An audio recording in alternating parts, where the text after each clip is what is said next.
Hey everyone. Hey Kevin. I was just I'm gonna start with this thing. I'm sure you guys have heard it. I talked about it a few times. Hey Sean, Sandra, Connie, Mary. Hey, I'm glad you guys have come. You guys seem to know each other. It's just really cool. That's awesome. It's seem to like have your own community here. That's awesome. I love that. Okay, so I've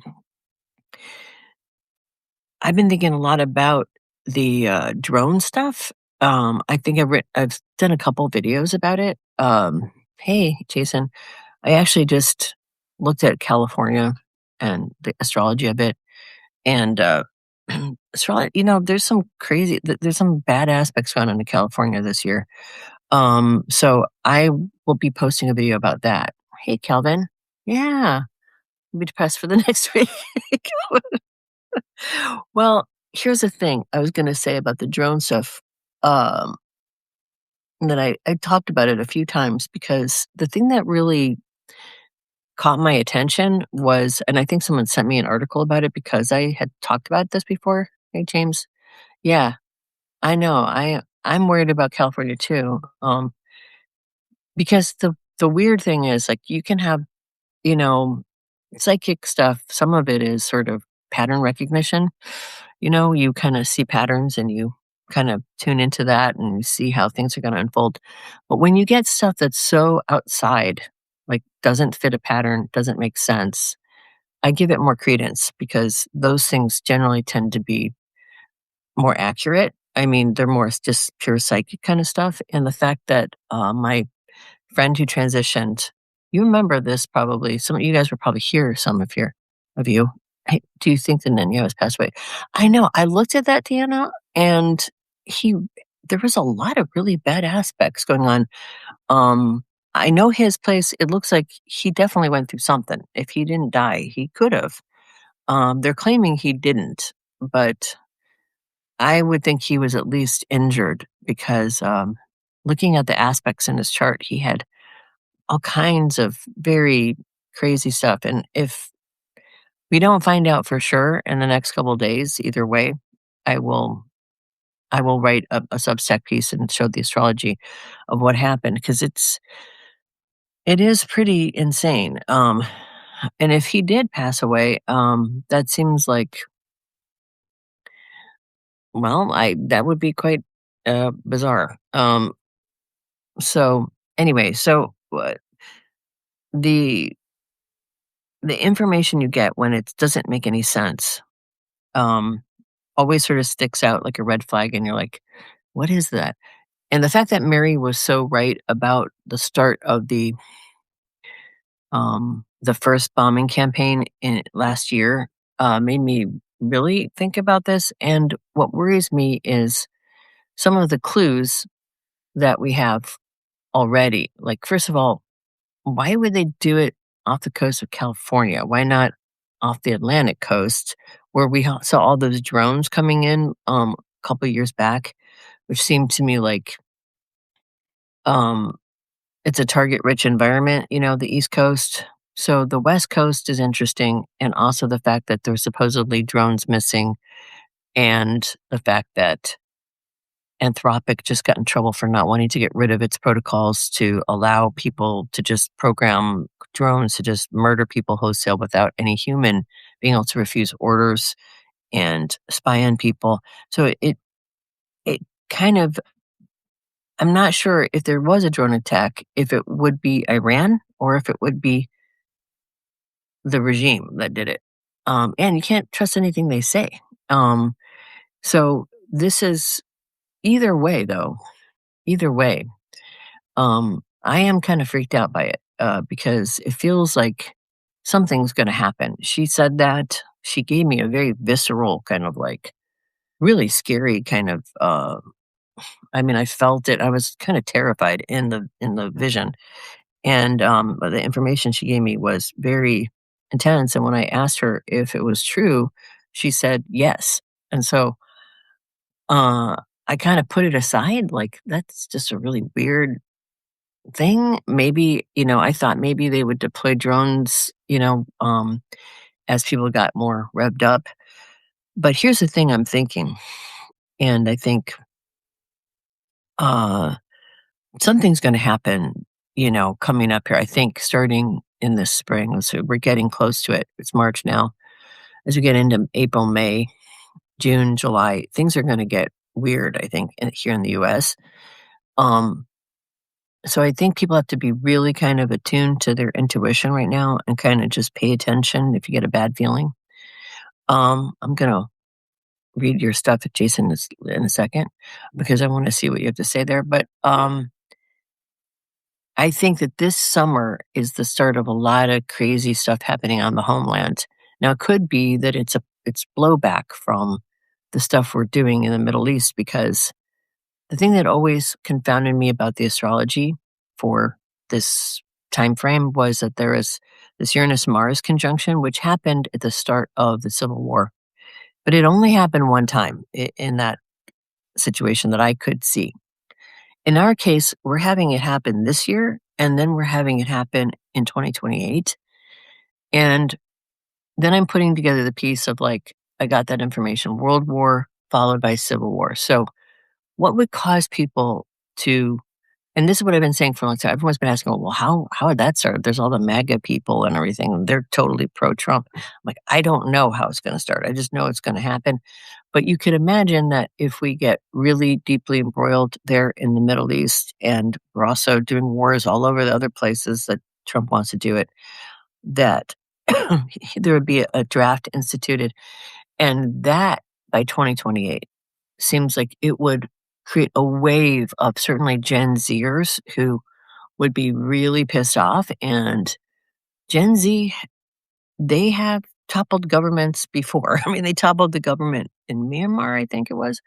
And maybe I'm wrong, but they have massive numbers, and they're young, and if they get upset and they feel threatened, I think they could maybe be part of this whole wave. Because the other thing I kept thinking about a long time ago when I looked at their charts, back probably about, I don't know, maybe did I start myself second 21 or 22? I don't remember, but it was about 4 years ago, maybe 5 years ago, when I was noticing that they have the same signature as the people that fought in the Civil War.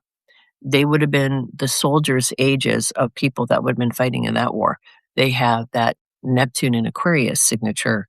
So when Pluto goes over it, just like what happened to the other generation who fought in that war, that Pluto-Neptune conjunction, and maybe no, I'm getting confused. This is not right.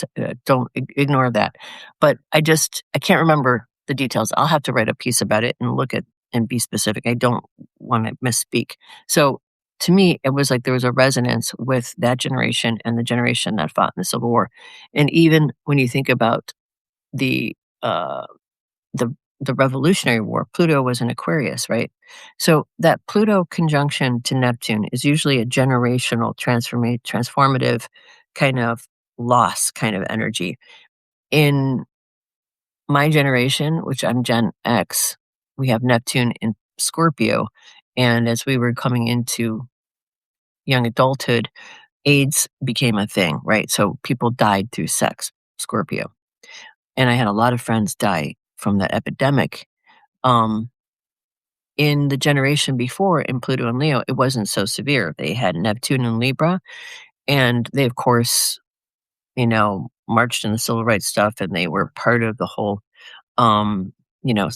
women's rights. But they did go through massive divorces and shifts in relationships, and many of them got divorced as Pluto went over their Neptune. So every generation has some kind of lost signature with that Pluto going over that Neptune, because they're just the way the cycles work.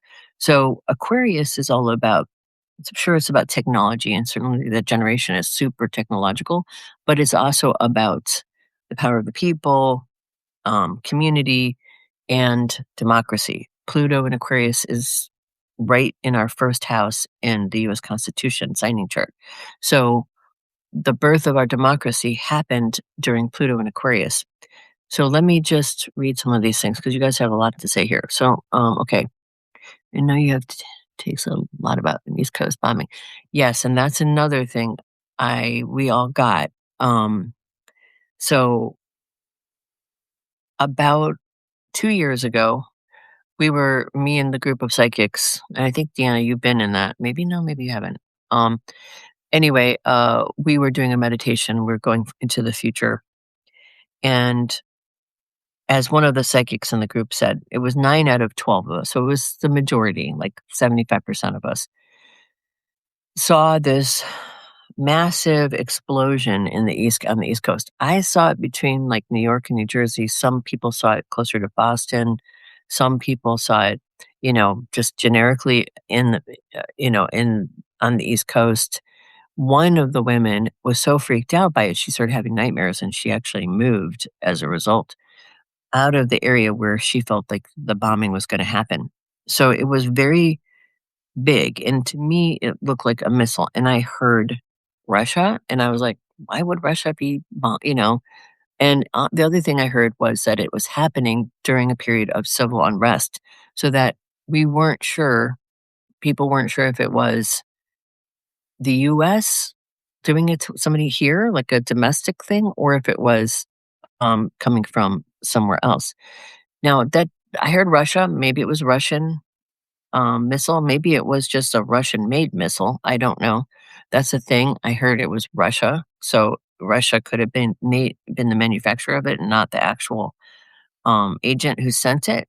But it was very weird that we all got it, and I take that as like a really um when so many of us got the same information, which doesn't happen that often. Like it was happening with a certain group of people, but not like that. And I took that to be kind of an indicator that there was really something to that. When that happens, I don't know, and that's the other thing I'm trying to figure out. It feels like that probably would have to come after there was some civil unrest here. So that means I feel like it's not that piece isn't gonna be as imminent, I think, as the drone thing might happen before that. I'm not sure, though. So, okay, so, the other thing is I've had so many when I lived in California, I had so many dreams, and I looked back through my dream journals, like, I must have had at least 30 dreams about nuclear missiles coming and hitting the West Coast that I didn't even remember all of them. There were so many of them, and the first times it happened were so insanely visceral, um, and frankly, they stopped when I moved here. So I feel like that is also an indicator that something. Now, it doesn't have to literally be a nuclear bomb, but I did have another one recently where I was going out of my body, and I went through this water, and I came up, actually, it was up in Northern California, and saw that there were these 6 look like a bunch of, and the number that's what I remember, but it may be wrong. Um, there were these 6 nuclear explosions, and they were like mushroom clouds, and, I was watching it with a group of people, and we were just completely confounded by what that was, and, like, "Is this really happening?" kinda thing, and as we were doing that, we saw this truck pull up, which again is really weird because the next day, somebody I work with as do psychic readings for is a physicist and works with DARPA sometimes. And she, for some reason, gave me a link to their page, and the truck that was in the dream was an automated truck uh, uh, that the DARPA page had on its front page of the link she sent me, and I was like, "This is weird because it's the same exact truck." There was this giant munition on it. It was clearly a nuclear weapon, and as everybody kind of put everything together, everybody scattered, and I took off like flying over the water. So now again, I don't wanna freak people out because nuclear stuff could just be that it's so mind-boggling what's gonna happen, like, it's such a big, weird, crazy thing. It may not literally be nuclear weapons. It might just be, these drone attacks or some kind of, attempted missile launch or something. It doesn't necessarily mean that it's literally gonna be nuclear weapons. So I just wanna put that out there because you know, dreams are symbolic, and it might be just a mind-boggling, like, scary thing that's the scariest thing your brain can think of as a nuclear weapon. So it could just be just a lot of chaos going on and California under attack, but it doesn't necessarily mean it's literally nuclear. So I think that I just want to say that because I know it's really this is a scary period of time. So I don't want to freak people out any more than necessary. Okay, so maybe they're targeting Hollywood to destroy film industry and send a message on Oscar night. Maybe I never thought about that. Huh? I don't know. I don't even know when the Oscars are happening. Okay, I watched a NASA.gov video, 1.5 hours long, official video that describes how NASA scientists found patterns in what they thought was background radiation, whole noise. But the video described in detail 1 hour. The scientists discovered that the signal and the noise, and when they followed it, it was only where the drones were, the New Jersey and other drones, and the signal was only when they. Huh, that's only where the drones. So I'm wondering. That's interesting. I don't know. Um, the video described detail how the scientists discovered the signal and noise. I don't know what that means, but that's interesting. Okay. Stream glitched. Okay. Where and when they were traced it from other directions and determined it was coming from Vanna moon of Proxa b, a planet orbiting Arcturus for, wow, 4.3 light years away. They covered the whole process of their science. It was a scientist speeches in the video. Oh, I would love to know which one. They were 100% confident that all of these drones were being remotely controlled and powered by whoever it was on the moon of Proxima b. I was blown away, but not surprised. When I went to show it to a friend, the video was gone. Some from NASA.gov and couldn't find it online anywhere. Huh. That's interesting, Jason. I'm not surprised either because I know that there have been supposedly, and I've heard this on a couple of different places that we have found signatures of planets and like exoplanets, right, that have artificial light signatures happening at nighttime. There's also this star that's pretty far away that they found dims and comes back and dims and comes back, and they believe that's like a level something 5 civilization. I can't remember the actual scientific term for it, but basically a civilization that has harnessed the power of its sun so that it powers this massive civilization, and they're pretty sure that that's what that is at this point. Um, I mean, it just makes sense, right? When I was a kid, I used to read a lot of astronomy books, but at the time they thought there was 350 billion stars in our galaxy. Now they think there's more like 500 billion stars in our galaxy, and there are literally infinite, pretty much, galaxies throughout the universe, and it's much bigger and older than we thought it was. In fact, recently, I think through the Hubble telescope, they found not Hubble, no, the new one, the James Webb. No, that's the old one. I can't remember which one. No, the Hubble's old James Webb telescope because it's got much better. It's been sort of fixed. It was messed up. They fixed it, and they like looked back in time, and they thought that if they had looked back in time, they thought the universe was about 13.6 billion years old or something like that. They found that it's actually they expected to find like this sort of Big Bang signature, but what they found were completely just other galaxies that looked like they'd been there for a long time. So they realized as far as they could see, as far as we could see, way past where we thought the Big Bang um, was actually just endless, you know, massive galaxies. And so if you looked at just the galaxies, if you've ever seen a picture of all the galaxies, there's just infinite. So we're talking about more galaxies than there are grains of sand on our planet.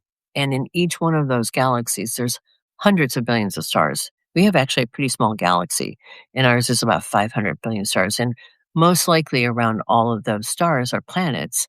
The odds that we're alone in the universe are absolutely ridiculous, and there's just no way. And we are not in the oldest part of the universe. We're in a newer part of the universe. So, we're talking about beings that could have been developed in some kind of life forms hundreds of billions of years ago. So it's not surprising that there would be stuff being found, and they're kind of suppressing it a little bit. I think it's because of the religious people, people on the sort of UFO community stuff are always like, "Oh, people can handle it." I don't think people can handle it. I believe that what happened back a couple years ago, I think Biden was still in office, there was talk of disclosure, and there was a big disclosure thing starting to happen. They admitted about the UAPs. There was a bunch of people who came forward in the military. And not long after that, there was this event in Florida where there was this hologram kind of thing, this massive hologram that appeared at this shopping mall in Florida. And there was stuff all over the internet for a while, but I haven't seen it recently. I don't know if it's still out there because I think they may have scrubbed it, but maybe it's still there. And you saw this like holograms, sort of dark, shadowy hologram sort of appear inside of the mall. And there were videos of it. Tons of people took video of it. And actually, some of those people said that the cops took their cameras and some of the stuff was erased, but some of it got out. And people were freaking out. And I mean, they were really scared. They were running. They were getting really upset. And the cops were called in, and there was literally a line of cops. Like the entire city's, all of the cops were there. There's like lines, like probably 40 cop cars. And on the outside of the building of the mall, there was this, again, like this hologram of this creature sort of pacing. And people were screaming, they were punching each other, it was like a full-on riot. And so I believe that what that was, I think that was a psyop. I think it was our government testing to see, can people deal with this or not? Let's just randomly see if just a group of people that don't know, because it didn't feel like it didn't look like really like, it looked kind of like I said, a hologram. And we have that technology. In fact, George Bush Jr. wanted to actually project a hologram of Jesus in the sky. In this book, this Nick Redfern book, he talks about this, that he thought that if he did that, then he could convert everyone to Christianity and save their souls. I mean, he's kind of a adult, but anyway, so we do have the technology to do something like that, and I believe it was sort of, let's see this, let's actually prove this or not prove this, because we're about to unleash something that we can't take back. And a little bit of it you can kind of ignore, kind of slowly get people used to this idea. And since the 80s, the 90s, 2000s, there's slowly been sort of very soft disclosure going on. And they were getting ready to do a much harder version of that. But, you got to think about the fact that a lot of people in our country are very religious, and their religion, and this book, the Nick Redfern book, actually has like this whole section and is a lot about this actual issue, where there are actually people in the Pentagon who know about all this stuff who won't look into it because they think that aliens are demons because they're right-wing Christians. So the religious piece, and that is a real paradigm shift that some people can't handle. And I believe that's probably why they took it down. Um, yeah, that's true. And in 2026, it really looks like, oh, you mean talk about 2028? Yeah, well, maybe by 2028, people will realize, Sharon, that after 2026, I think there's going to be a lot of mishigas going on about that election. I remember doing a meditation about that a few months ago, and the information I got about 2026, which I was I gotta find the journal. I wrote it down. I'm gonna write a Substack piece about it. But here's the basic gist of it was, yes, the Democrats are gonna sweep, the House and the Senate. However, they're trying to kind of gum up the system and throw people off the voter rolls, but still, I think the Democrats are gonna win. And what I got was just all of this, um, trying to like say that it was illegitimate and taking them to court and not allowing them to take their seats and just causing all of this, all these problems. No, that's what I think. If they can manage to mess up the whole thing before it even begins, that's the ideal thing. But if they can't, that Trump is not going to just kind of like roll over and let the Democrats take their seats, because he knows that he will be impeached and he will be convicted and he will be kicked out on his ass and he'd probably go to jail. And it seems like Trump is animated by he taking as many things as he can, being the biggest criminal he possibly can be, and avoiding any kind of repercussions for that behavior. So, Nepal. Thank you, Jeff. Yes, it wasn't Myanmar. It was Nepal. Okay. They covered about the kids who took over the government and basically toppled the government. Was Nepal. Okay, Jason, they covered the whole process of their science. It was the scientist speeches in the video. Okay, Deanna, it would be a false flag attack if any bombing would happen by the federal government. Exactly.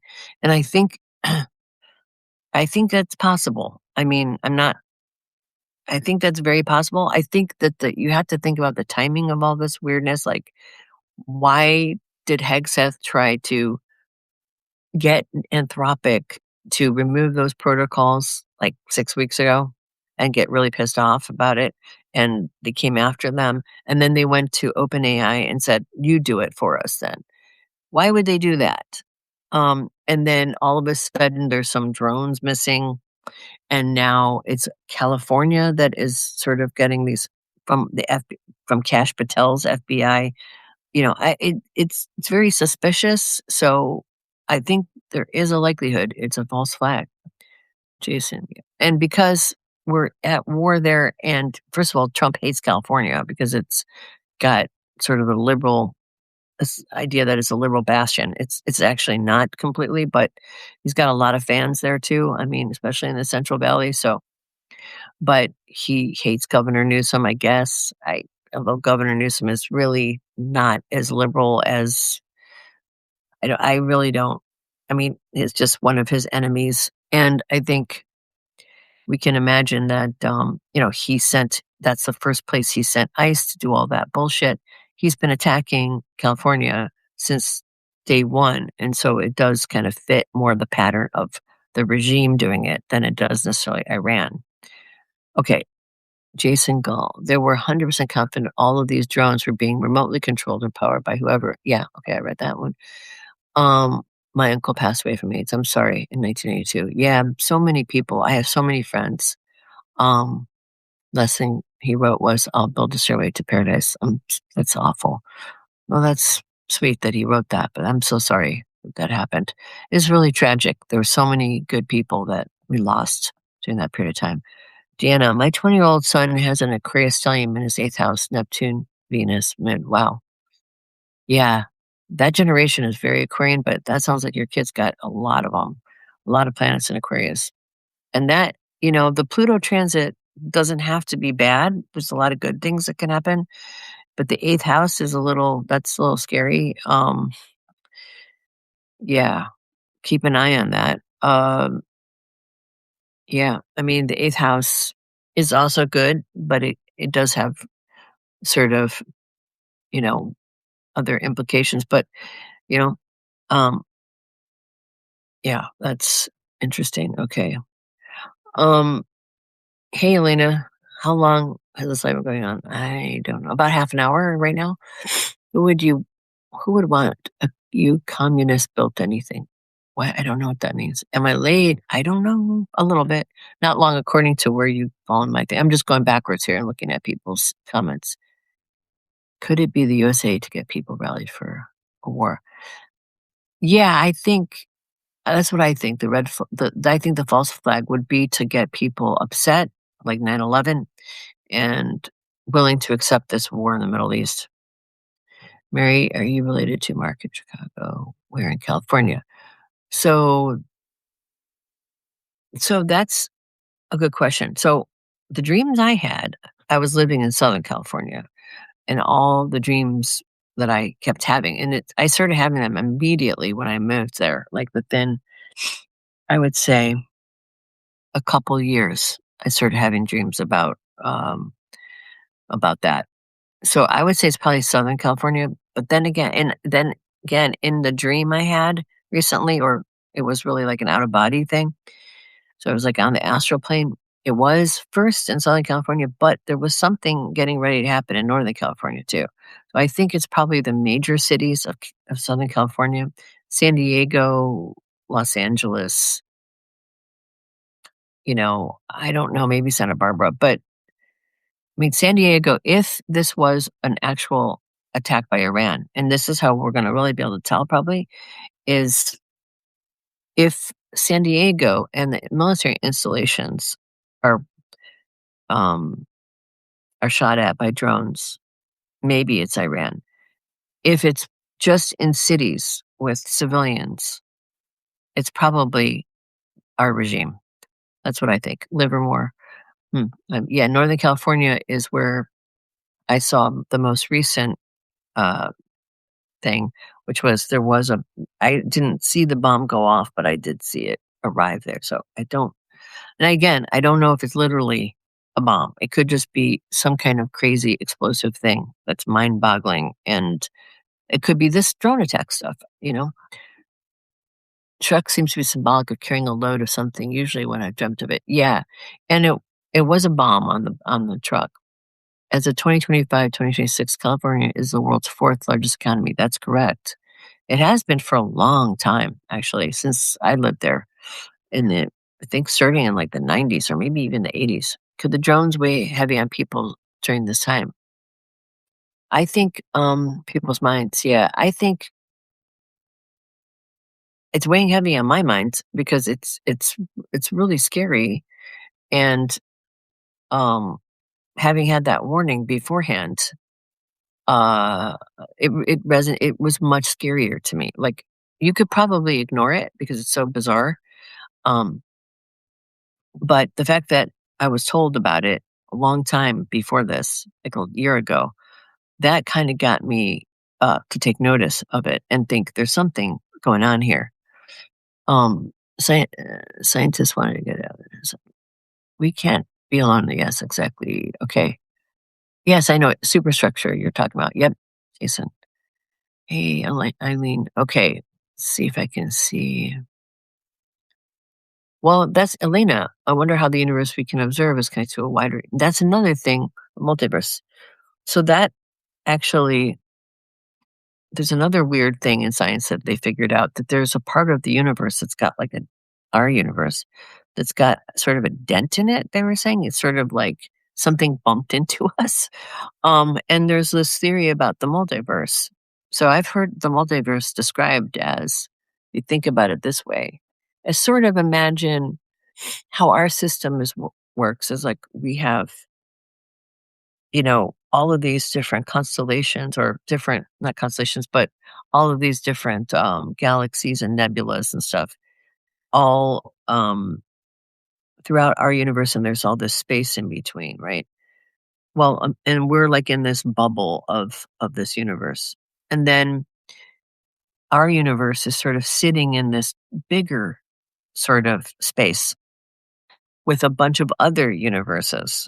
And I've heard even it described as potentially universes are created by one universe bumping into another universe and creating another universe out of that. Kind of like universe sex, I guess. I don't know. So it's kind of wild to think about that. And we don't know. Like, the other thing about that is there's not only a multiverse where there's universes next, sort of in this big sort of soup next to each other, being born in kind of other space, but there's also all of these different dimensions as well. And so we're really and science is sort of struggling with a lot of these things because the more we find out, the weirder it gets, basically. Uh, okay. Yeah, okay. I think oh, damn. Yeah, Mary, I think many would want to handle it through violence. And I think you're right. I think that's the thing. I think what's going to happen is this year might be, I'm not sure. I keep getting the feeling because all of this Mars Uranus stuff happens, it's exactly conjunct, sort of leading up to July 4th, like sort of at the end of June into a little bit after July 4th. And it kind of makes sense. Like July 4th, this is our 250-year anniversary. There's going to be a lot of people gathered in a lot of places with a lot of noise. And if you wanted to kind of attack us on some level, or even if people wanted to do domestic kind of terrorism, that's a lot of it's a very target rich environment. And ironically, the second pass of the Uranus Mars conjunction happens in 2028, around the same period of time. So it feels like this whole thing with the Middle East, while it feels like we're kind of in this lull, like it feels like with this regime, we get like this wave or this sort of kind of dumping of toxic goo, and we all kind of like, and just kind of, we're all sort of overwhelmed by it. And then it sort of settles for a minute. And then we get the next wave of toxic goo. And right now we're kind of in this, what's going to happen next? Like it's escalating the situation in the Middle East. Although Trump said the other day, we're getting ready to pull out. And some people think he said that to manipulate the markets. This is the thing. You can't believe the thing he says. Him saying that is like people naturally respond. Like, well, the president said we're getting ready to pull out of it. So, your natural response, because we're sort of trained to think that our leaders are not lying to us and that we can trust them, and you want to believe it. Um, so I guess the market kind of picked up. And then, of course, we're not going anywhere. And actually, we're sending people there now. So there's like, how many troops have been sent there? Like 5,000 troops, or I don't even remember, from Germany. So we know we're getting ready to actually send people in, because seems to be where it's going. Oh yeah, I heard about that, Catherine. What about the missing general? Yeah, and he was connected to the UFO stuff, I guess, as well. That is something I just found out about, and that is really a weird situation too. I have to look into that deeper. I don't remember his name, and I need to do more research on that. The general had direct knowledge about UFO information. That's right. That's also really weird. And I don't know if it's connected, I mean, or not, but it's very odd. I'm scared too. Yeah, I know, Jeff. I think everyone's scared. Um, I think it's a really scary time. But try not to be scared. Try to just, I mean, it's hard not to feel anxious, depressed, scared, overwhelmed.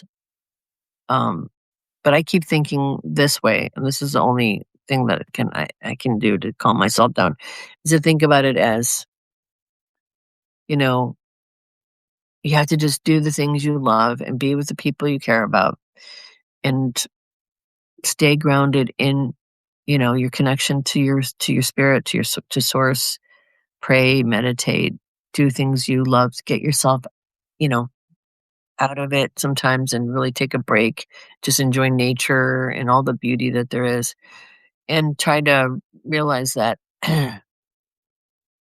we're all this is gonna get crazy, and it's already crazy, and it's probably gonna get more crazy. But most people, a lot of people probably, depending if you're, you know, the way things like this work is, even if you lived, for example, in Ukraine, right?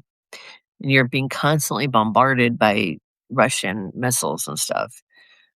a lot of people live through that. It's upsetting, but you start to kind of get into a different mindset. You learn how to deal with it. You kind of find the joy when you can, and you got to realize that we in America have really had this sort of we haven't had we've been really fortunate. We haven't had a lot of wars on our soil in recent memory of anyone. I mean, the closest thing we had to that was a bombing of Pearl Harbor, you know, like 80 years ago. So it's it's kind of out of our most of us have not grown up in anything but sort of this peaceful, relatively peaceful. I mean, it's not 100% peaceful. We have a lot of crazy, very violent people here who murder people. So that's a whole other thing. But relatively peaceful kind of life. And we'll adapt to it. I think, people adapt to things like this. It's terrifying, but that's what having people, like having community is for, and building community here online, but also in your own environment. Kind of like think about there probably will be disruptions as well. I mean, a lot of people are talking about that. I mean, the astrology of the New York Stock Exchange has like this really bad thing going on right now. And I don't know if that's going to sort of trigger us to go into more of a recession, or if it'll rebound a little bit in a month, or if it'll find it'll orient itself to what's happening now, and probably will, because probably just go into like a wartime sort of economy and things like that. But there will be disruptions. I mean, they're talking about, the Strait of Hormuz has, besides oil, oil actually is used in a lot of products. I mean, think about if your medicine comes in plastic bottles, which is made with petroleum. Uh, they're saying stuff about how laundry detergents and plastic bottles. There's all plastics are in everything, which is not a great thing. I think sometimes of the Roman Empire, now reading about the decline of it, how they were using lead, and they believed lead poisoning was part of the reason for the decline. And we all have microplastics now in our bodies. It's kind of ironic because we're doing something just as dumb, using plastics for everything. But this maybe we'll find new ways to make things. Maybe this will push people out of using petroleum. Maybe it'll, maybe, like I said, if you have a place on your property, if you live in a place like a house, maybe make an area for an heirloom garden, seeds that you can cultivate that are not Monsanto seeds, that you can grow food. And people used to do stuff like this. I mean, during the Depression, people did this. People have done this before. And, you just have to realize you'll adjust and you'll be okay. Just make sure to really put your energy into the people you care about, and cultivate your friends and your loved ones and spend time with them. And so that's the most important thing. And we're all going to pass at some point. So you just have to kind of get back in touch with source. It should be a reminder to all of us to stay connected and to really do our spiritual work, because nothing in this life can we take with us except for that. That's the only stuff. The love we give to each other, the good things we do for one another, and the connection to source, and the gifts of spirit. Those are the only things that we take with us, and those are eternal. Okay. I met Danny Sheehan. Okay, I don't know. Coming of age disclosure, and gave him a special. Okay. Pete Hegseth pastor is insane. Pete Hegseth is also insane himself. There's zero reason to fear anything. That's right. I agree. We don't have to fear anything, because you'll adapt to it, and it's understandable. Everybody's afraid on some level. It's scary. I think even with disclosures, people are still going to focus on their one economical needs and ask, great, aliens are here. Can they fix affordable housing? You're probably right. People are, where that sounds like human. Yeah, the this is the thing. I mean, this is a self-created apocalypse, isn't it? Yeah. Okay. Oh, in 20, I think we will be in a dictatorship. Right. So I think maybe that's when people realize that we're in a dictatorship and their kids are being sent off to fight in this war potentially, and maybe the MAGA people don't even like it. And we get this kind of major blowback. Can't happen soon enough. Yeah. I think if there is mass extinction, it might be 2029. I was told by Ouija it would die at 54. Huh. Um, yeah. I mean, I think the potential for nuclear war has ratcheted up quite a bit since Trump regime has been in place. The Democrats are not fighting for us, and the midterms won't make a difference. People have to realize we are not going back to what it was before with the American government, and elections will not make a difference. I agree, Deanna, and I've been saying that for a long time. I 100% agree. We have to realize that the Democrats are complicit in this and have been for a very long time.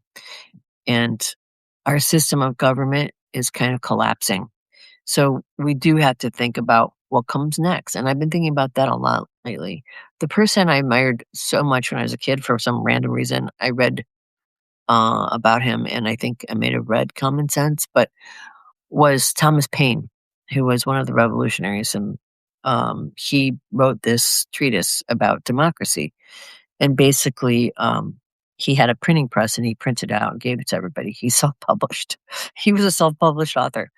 Um, and it inspired people to think about democracy and wanting a democracy here. And it was one of the tools that eventually became, um, that inspired the Revolutionary War. Now, I mean, I feel like at this point we're so disjointed, but we need to think outside of the box of the Democrats and the Republicans and the way our system has worked, and think about what kind of system would be really beneficial to all people, and how can we lay the seeds of that, and how can we find something to fight for? Because I think the problem too is people are still stuck in this mindset, like you're saying, Deanna, and it really it has driven me kind of crazy. I mean, I remember way back when doing YouTube stuff and getting really upset about Merrick Garland and saying, why is this taking so long? Why is this dragging on? This is ridiculous. With the Trump stuff, I mean, Trump should have been convicted within all of it was out in the open. It's not like it was a huge investigation that needed to be done. All the information, there's books on it. I mean, you could read the evidence. But that was a whole kind of stalling thing, I think, because unfortunately, we have fallen into this sort of, there's a political class, and the political class is very much like the aristocracy was in they have sort of protect each other. They all benefit from this sort of being at the top of the pyramid. They use their power to get insider information and make money on the stock market. They protect one another. They do deals with each other. And there's no real difference between the two of them. They get shit tons of money from corporations to do corporate bidding, their bidding. And, here we have this situation where we're not really a democracy anymore. We haven't really been one for a while. Just people haven't noticed it. We were never truly a democracy. Let's be real. But we're not even really a republic, and we haven't been for a long time. We really had an oligarchy really since the first Trump term. And I know that Biden was just sort of like a placeholder. He didn't fix anything. All of the things that were broken the first time around were not fixed with Biden. He just focused on sort of these little pieces that he can move around and make it look like it was better. And that's what the Democrats always do. They don't fix the big problems. They just move things around a little bit to sort of tidy it up. It's like the Republicans come in and just completely destroy everything. And then the Democrats kind of just dust off the tables and go, oh, here, sit here, don't look at the rest of this stuff that's broken. And then we've been doing that cycle for, for generations now. And there's no accountability, and there hasn't been. Nixon was pardoned. Reagan got off the hook. George Bush got off the hook. And now we have Trump, who's like, it's monstrous, right? The level of crime that he's doing on the daily, and there's no accountability. So, and the Democrats, it's just blah, blah, blah. You know what I mean? I can't even listen to them. Frankly, I feel like we need a completely new system. I feel like once this gets going and everything starts to fall apart, we need to grab onto some kind of new ideology, a new way forward. And I thought about it a lot. But I don't think people are ready for that. But maybe there'll come a time when people can think about that. And I've been thinking about writing about that more, and kind of encouraging people to dream about what would a real democracy look like, and how would it actually function. How do we get to a place where it really benefits everyone? And in my opinion, capitalism is a big part of this problem. You can't really have a true democracy with unchecked capitalism. It doesn't work, So that's a big piece of the problem, and these things need to be addressed. I think the possibility too, when I look at the New York Stock Exchange chart, which really is I look at it not for the stocks, but as an indicator of what's going to happen in the economy and what's going to happen globally with the economy, because it is it's sort of the leader board of all of those different markets. And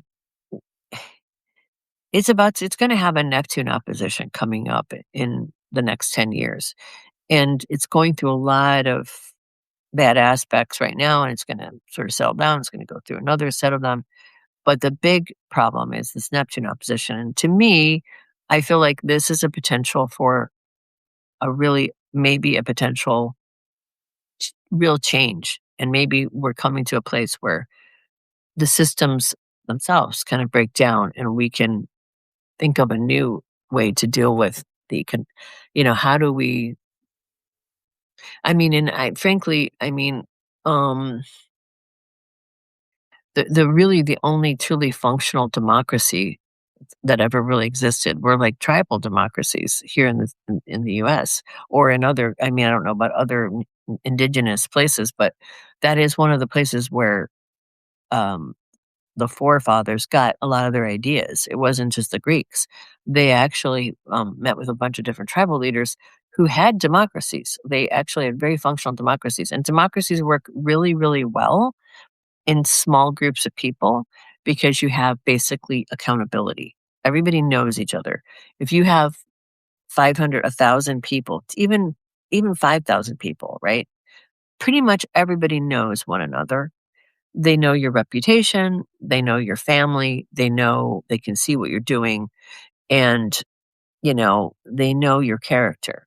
And everybody has a place within that structure, and everybody has a job, and everybody has a unique position. Like, we all have different gifts for a reason, in my opinion. We're genetically, sort of over many generations of our evolution, we each kind of have different things that we bring to the table. And that's so that we can function in sort of tribal situations. There doesn't need to be, 1,000 people who get visions. But if a few people do, then you can consult them about that. You have people who are brilliant mathematicians, or people who are really great storytellers, or you have all these different abilities, or people who are great hunters, and people who are great at growing things. And you have all of these different gifts, and so we can function together as a group. And in those kind of societies, people honor and really value each other.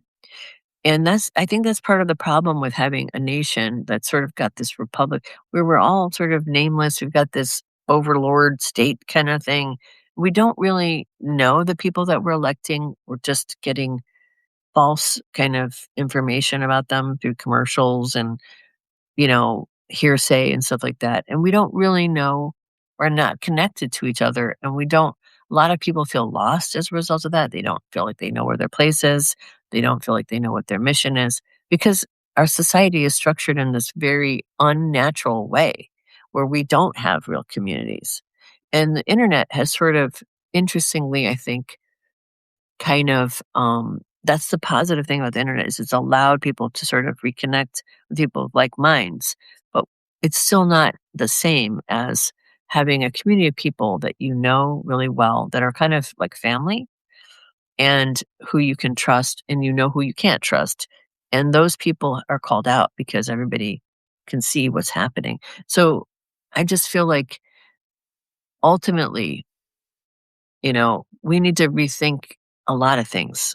I think this whole thing is, the way the structures of the world are they don't really work very well for people.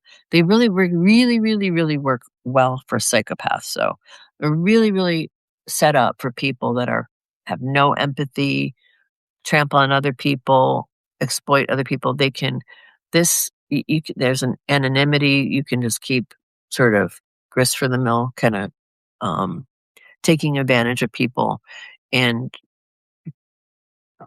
build your empire on the backs of exploiting other people. And that's really, I feel like that's a huge problem. And that's where we are. This is like the absolute culmination of all that.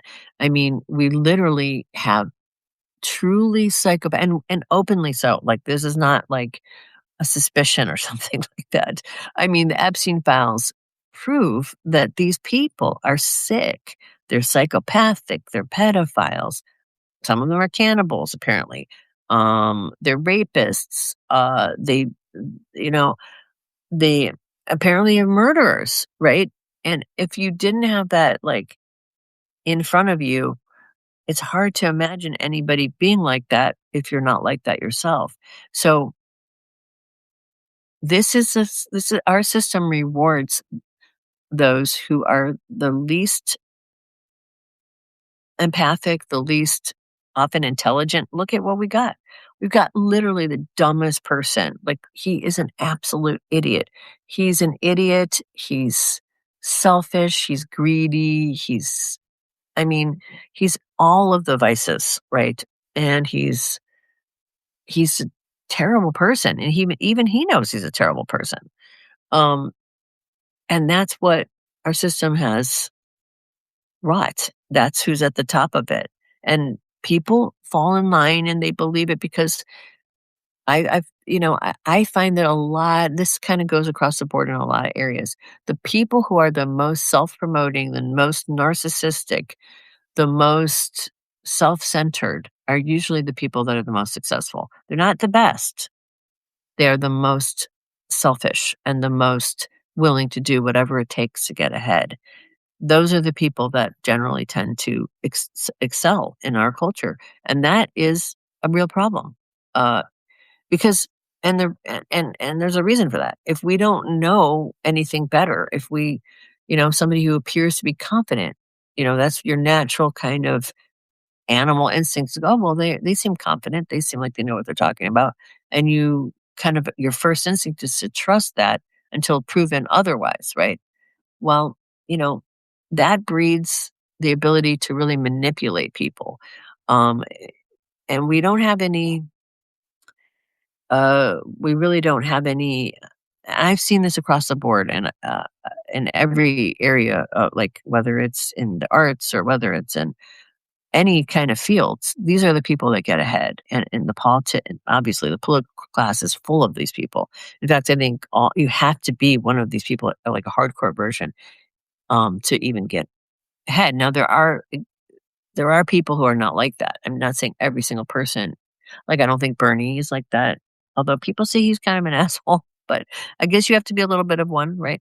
AOC doesn't appear to be like that. Elizabeth Warren doesn't appear to be like that.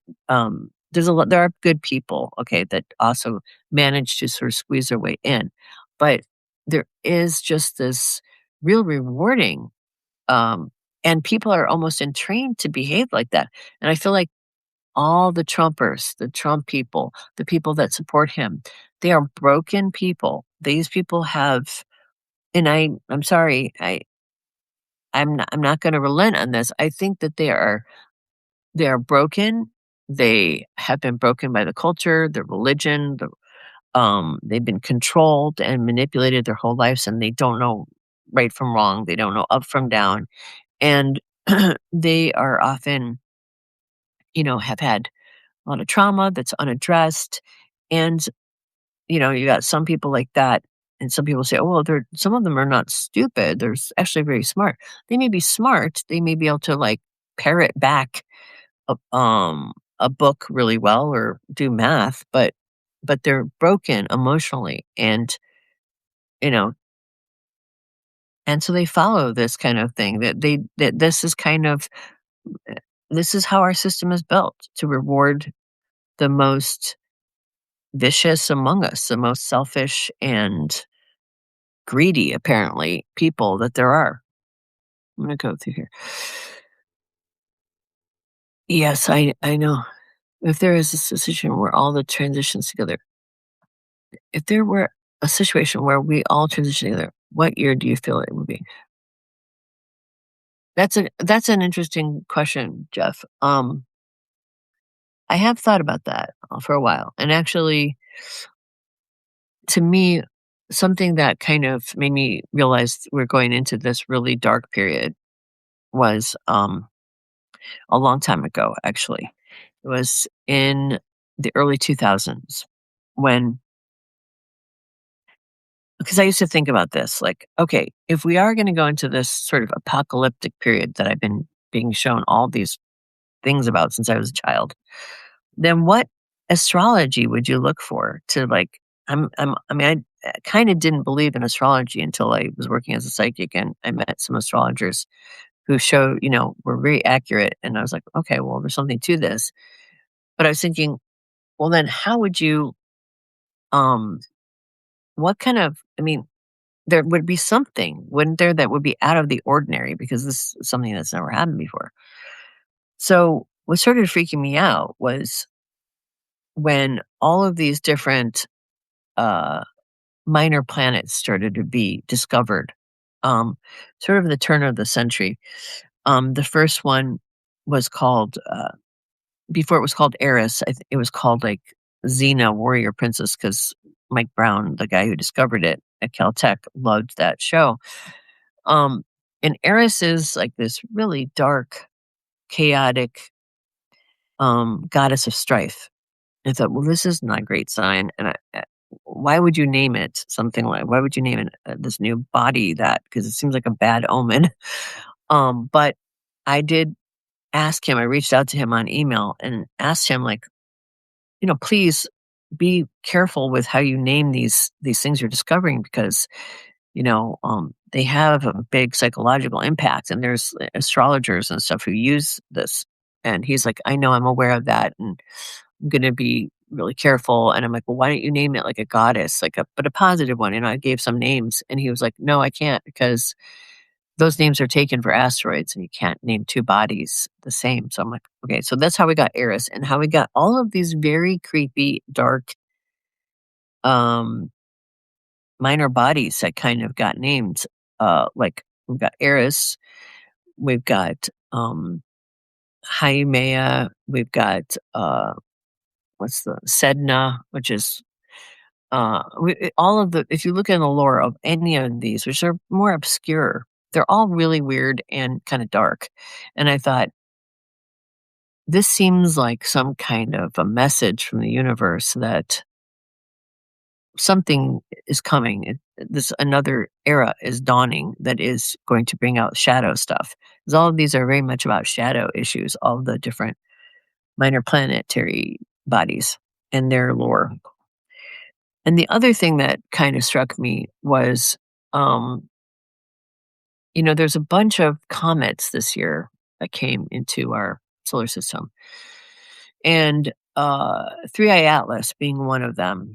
And there's a lot of hype about Three Eye Atlas and its potential to be maybe, some kind of alien tech, which it looks more and more like it might be, actually. it's still doing weird shit. And it does seem like there's a strong potential that it is some kind of hybrid, like modified, um, you know, natural object with maybe some tech kind of features in it. Um, there's that's a really strong possibility. It's not, we don't know 100%, but it's kind of on its way to Jupiter now. So here's the thing, though. Comets are almost always an indicator that, like, there's a period of tumult. And if you think about, there was that the giant sort of, I mean, there's always tumult in the world, right? So you can say, well, is that just psychological? But as an astrologer, I think comets, they're unexpected visitors. They're things that we don't expect. They're turns in culture or society. They sort of are harbingers of, if all things are connected, then, you know, um, I would say, you know, and I believe they are harbingers of things that are changing. And the fact that 3A Atlas is so anomalous and so bizarre and doesn't fit in any of our understanding of comets, even if it's a natural object, tells us that we're coming into a period that resonates with that idea, that we're coming into this period where we haven't seen these things before. And so I think, is there going to be a specific time? And like, I've looked back at, even, when we bombed Hiroshima and Nagasaki, like, what was the astrology of that time?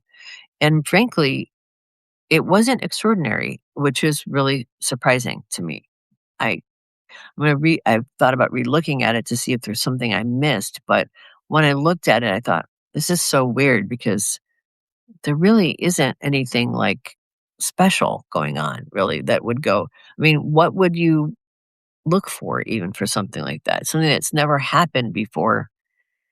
You would think there would be some kind of an aspect that would show, or some kind of connection that would be sort of jumping out at you, but I didn't see one. And I just thought, you know, I mean, as we also enter into this period of increasing climate change, which, that's a whole other thing we don't even have time to think about that, because we're being deluged with this constant insanity every day. But climate change is, if we don't do anything about it, which we're not going to, that was part of why I wrote that book, is like, we're not going to do anything about that. There's no way. We have never done anything about it. We've known about it for 100 years. We have done nothing to really modify that. Very small little things that really don't make a difference. We know that the system of streams, like the Gulf Stream in the ocean, are collapsing. I think it's called AMUC or whatever. I can't remember I don't know how to pronounce it. It's all these different streams throughout the ocean. And the ocean systems, they circulate through these different kinds of, the variation between salt water um, and fresh water. And as the ice caps are melting, which they're melting very, very quickly, it's slowing down the streams. And we're getting all this bizarre weather, and it's collapsing now. It's in the process of collapsing. Water is becoming scarce, and ironically, and storms are bigger, and droughts are worse. And we just had like 100-degree weather in California in March, which, I mean, I've lived there for 30 years, and that never happened. We're getting tornadoes in Michigan, like F3 tornadoes, which, that's new. So we're getting all of this kind of indicators that the climate is really shifting and changing, like, including here. It was like, it's going to be like 20 degrees next week on Monday, and maybe snow. I mean, I- it's like 80 degrees one day, 20 degrees the next day. These are really weird things. So, and it's just, once that system of collapses, all those, like the Gulf Stream and all those other sort of circulation streams throughout the ocean, Europe is supposed to be plunged like 60 degrees lower their average temperatures are supposed to plunge down 60 degrees. They won't be able to grow food. They'll be in an ice age, basically. And they think this could happen conservatively by 2060. It's 2026 right now. Most of us will have people we know that are still alive at that time. So, what I'm saying is, I think these things are all connected. And I think that the elites, who are the technocrats, the theocrats, the plutocrats, the kleptocrats, you know, they know this is coming and they see the writing on the wall that the water is getting scarcer, resources are getting scarcer, more and more people, more and more climate collapse. And it's my theory that certainly the technocrats are trying to kill people so that they can take the resources and remake the world in their own sort of fiefdom. Granted, it's completely psycho, but I'm just saying that I do think, what's driving on some level a lot of people's fear and stuff like this, with even the MAGA people who are, maybe anti-science people. You talk to one of them and they'll be like, "Oh, there's climate change, but it's not because of us. It's God, God's creating it. It's natural." It's not, but they know it's happening on some level as well. So we all know we're feeling like this is everything is kind of been going extinct my entire lifetime. And we're kind of culminating into this period where it just feels like, I think this is us and our like shadow stuff and our fear just run amok. And we have these crazy theocrats who want to basically get Jesus to come back. I think on some crazy level, they think that's going to save them from this disaster. I think we've lost our fucking minds, is what I think, basically. I think humanity has reached its tipping point of insanity. And some of this is because we're poisoning ourselves with all kinds of shit in everything that we drink and eat. We've got microplastics everywhere. Our ecology is collapsing. The climate is coming to like a massive no point of no return. It's actually at the point of no return. It happened like last year, where we're going to hit a certain amount of this, whether we like it or not. Nothing we can do now, and it's just going to continue to get worse. We pulled out of the climate change, and we got this insane person as our president who is making it way worse, and he's blowing up oil refineries in the Middle East. And I mean, we're talking about this guy is really into the idea of nuking people, and yet people still, there's a segment of our population that's still rah rah Trump. I mean, you know, at a certain point, it's like all of these things together. It's like one of these things and all of these things make it really hard to not think that this is a unique period of time that humanity has never gone through before. We've never been on the self-induced edge of climate collapse while we're having wars that are clearly turning into a World War III. And somebody who is an open pedophile, rapist, misogynistic, racist psychopath as our president, who is the most powerful person on the planet. This has never happened before. All of this culmination of darkness. So I think it is an ending time. I think there's no way else to read this. It's sort of a culmination of all the shadow stuff.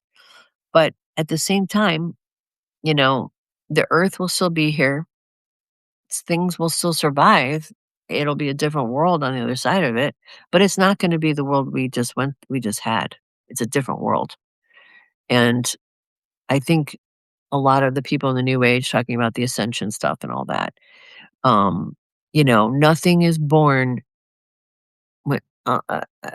without something dying. I mean, even in your family, usually when a new kid comes in, somebody in the family dies.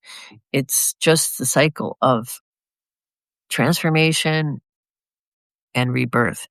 And this is collapsing the world we've known, but something else will come out of it. And I do think, you know, um, we may not have as many people here, but there will be people, and they'll figure out how to sort of survive that. And on the other side of this will be a whole new version of of Earth, and it may take a while for it to come back into balance to be habitable in a positive, in an easy way, but it may not. I mean, look at what happened in 2020 when people stopped using fossil fuels.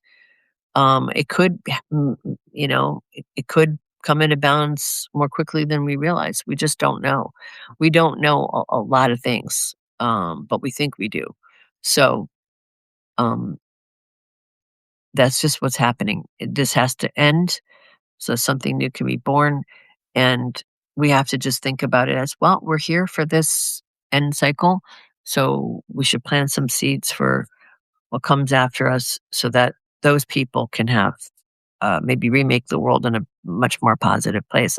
That's the only hope I can find in all this is like because you know I mean I hate to say this, but we did this. Maybe me and you, we didn't do this. Maybe we didn't try to stop this, but the majority of humanity has kind of participated in this to some lesser or greater degree, maybe not consciously, maybe not on purpose. We've all been inculcated into the system. So it's not like, any one of us has agency to do anything else, but collectively we have put, our collective human organism has brought us here and it has to change. So this may be just the only way we can break the cycle and start over. Right? That's how I see it. So anyway, it's the best, most positive thing I can say about the whole thing. If anyone here doesn't know about the Carrington event, yeah, from 1859, it was the most intense geomagnetic storm in recorded history. Yes, and it shut down. We're going to have these two same placements in the later part of this year, all 2027. Uranus in Gemini with North Node plus Pluto in Aquarius with Jupiter and Leo. Do you think we would likely see anything similar where the internet will be restricted or limited in some way? That's a good question. In the later part of later part of this year till 2027. Yeah. So Uranus and Gemini, North Node in Aquarius, South Node in Leo. Okay, that's makes sense. It's always how that goes. With Saturn. Okay, was conjunct Saturn. Okay, so it won't be conjunct Saturn this time because Saturn's in Aries, but um North Node was in Aquarius. Okay, so Aquarius Pluto conjunction. I mean, yeah, the North Node will go into Aquarius, sort of at the end of this year. It's another indicator that the housing market's going to start to create a crater, but with the Pluto conjunction, it could be some kind of technological thing as well, and that makes sense. I'm not sure if it'll be exactly like the Carrington thing, if it'll be necessarily a geomagnetic storm or not. I know a lot of people are worried about that, you know, uh, but it could be some other kind of disruption. That Pluto North Node in Aquarius could be some kind of, I mean, there's already talks, there could be some kind of cyber attack kind of situations. I know in the Scandinavian countries, which don't really use cash very much, apparently. My husband was just there and they didn't even take like cash. I mean, a lot of places you have to use a card. They're telling people to get enough cash for like rent and basic necessities and stuff like that and have it on them because they're afraid that there's going to be attacks. Like maybe their systems are going to go down. maybe you won't be able to get your money out of the bank. And they're sort of, they can see the writing on the wall that Putin is getting ready to kind of attack the Baltic nations. And so they're preparing their people to have disruptions in their electrical grid and things like that. So, and cyber attacks. So I definitely think something like that is already starting to happen. I think we just are not being told about it. Um, and I could see where this combination of the regime here, not and just sort of firing all the people that were monitoring that. I mean, I think we had like a very intense cybersecurity division in our government, but they, of course, with Doge, they let go a bunch of those people. And I think there's been more attacks and we're not hearing about them. And I think that's very likely that by then, sure, I mean, we'll be in this war. The Iranians have very, very smart scientists and they have hackers too, as well as the Russians. Um, it seems like that would be a very good way to fuck with us, is to like shut down our banking systems, shut down the internet, disrupt, our technology, Aquarius. So yeah, I could see something like that making sense. Oh, you're talking about the guy. Okay, that's interesting, Sharon. I have to look into that. I gotta really do a deep dive on that guy because it's a really interesting story. In 2018, it was sucked up into a portal on the ceiling of the Warfield Theater in San Francisco during a Mr. Bungle 30-year reunion concert. When I got here, it was immediate truth that anything is possible in every new moment. That's true. So you were sucked into a portal. I mean, it's my daughter really is into like this channel. It's because she's Gen Z and she was showing me all this stuff. It's kind of the kid who does the narration has got a very monotone voice, so it's kind of hard to listen to, but she likes it. But there's so many really bizarre stories out there, like people seeing all kinds of things, having all kinds of really anomalous experiences, and it tells us that the universe is a lot weirder and much more complicated than we like to believe. Deepak Chopra is an idiot. Yeah. Okay, let me see if I can find anything. I'm going to kind of wrap it up because it's been over an hour. It's like an hour and a half. Let me see if I see anything important, like if I can sort of go through that. Okay. Oh, okay. So Martin says, I get tired of hearing that members of Congress are cowards. I disagree. I think they are deliberately allowing this to happen, Dems and Republicans both. I 100% agree with you, Martin. People used to say uh, Democrats were coming to a gunfight with a knife. They knew what they were doing. They just have the appearance of gentility and nicety and that they're throwing a bone to the public, but they're part of the problem. Okay, I'm gonna scroll ahead. Oh yeah, Ruth Ann saying, in high school I thought pure communism was a good idea, except that it fosters corruption. Now I see democracy would be great if not for corruption. The common denominator is greed of narcissistic humans. Exactly, Ruth Ann. That's so true, and that's the reason why pure communism is it's not. It could work if you lived in communities where everybody held each other accountable. It doesn't work, and it's a systematic thing where one person can sort of game the system. And um, if you lived in a tribal community, communism is kind of how you live, right? But it doesn't work because of corruption, greed, selfishness. But when you have accountability, right, and everybody knows what everyone's doing, you can't hide your bad deeds, and people actually will excommunicate you. They'll push you out. They'll exile you from the community, and you can't get away with that. But you can get away with it in systems, and that's the problem with these mega systems we have, where there's no accountability. It doesn't matter if it's a democracy or if it's communism. It, that the problem is we are messed up, and have we have bad people and mixed into the apple or rotten ones. And they know how to, because they're devious, they know how to pull the levers of power, get into positions of power. And it doesn't matter what the structure is, any structure can be corrupted because people are, uh, they're bad people in the world. Okay, I'm going to leave with that. Um, okay, you guys, lots of love to all of you. I gotta blow my nose really bad. My sinuses are going crazy. I hope all of you have a wonderful week, and I'll see you guys next week. Um, I hope all things, just do the meditation. That golden light meditation we did last week. That is a great meditation if you're feeling stressed out. So just breathe in golden white light of the logos and just calm yourself down.